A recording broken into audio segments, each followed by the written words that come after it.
Ethan got a job in a small village in Oregon, a quiet place where very few people lived. His friend Sam had been working there for the past year. To celebrate Ethan getting the job, they partied late into the night.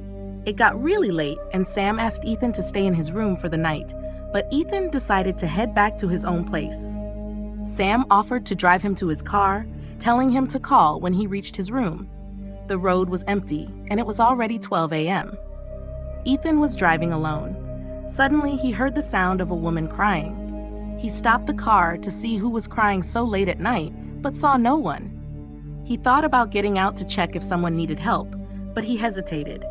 He stayed in the car for a while but still saw nothing, so he decided to continue driving.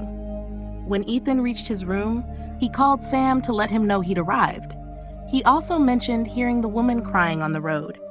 Sam sounded a bit scared and said, "That's why I told you to stay with me. I know about that crying woman. I'm glad you didn't get out of the car. If you had seen her, something bad would have happened. No one who sees her survives. That's why I never take that road at midnight. You shouldn't either." Ethan didn't believe in ghosts, but after hearing this, he felt uneasy, though also curious. He wondered if it was true that seeing the crying woman could lead to death. So the next night, he decided to drive down the same road again at midnight. As he drove along, he heard the crying once more. This time, he gathered the courage to get out of the car. Following the sound, he came across an old, burned-down house where a woman was sitting on the ground, crying. Her long hair covered her face. Ethan approached her and asked why she was crying. The woman turned around and revealed her face, which was strikingly beautiful. Ethan felt uneasy and took a step back. The woman said, "All my family died. My house burned down, and I was the only one left. What am I supposed to do? No one is helping me." She cried again. Ethan tried to comfort her, offering to take her to the police, but she refused. "I don't want to leave. I want people to come here and help me," she said. Ethan sat next to her and explained that her family wouldn't come back, and she needed to move on. But the woman continued crying and insisted that people should visit her. Ethan found it strange, as there seemed to be no one else around except for her and the burned house.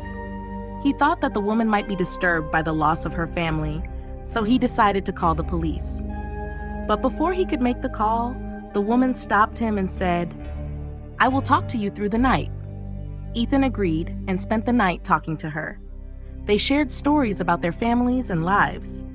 The woman talked about the good times when her family was alive, but everything changed when their house caught fire.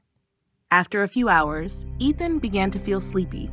When he woke up the next morning, the woman was gone, and he saw the police arriving at the scene.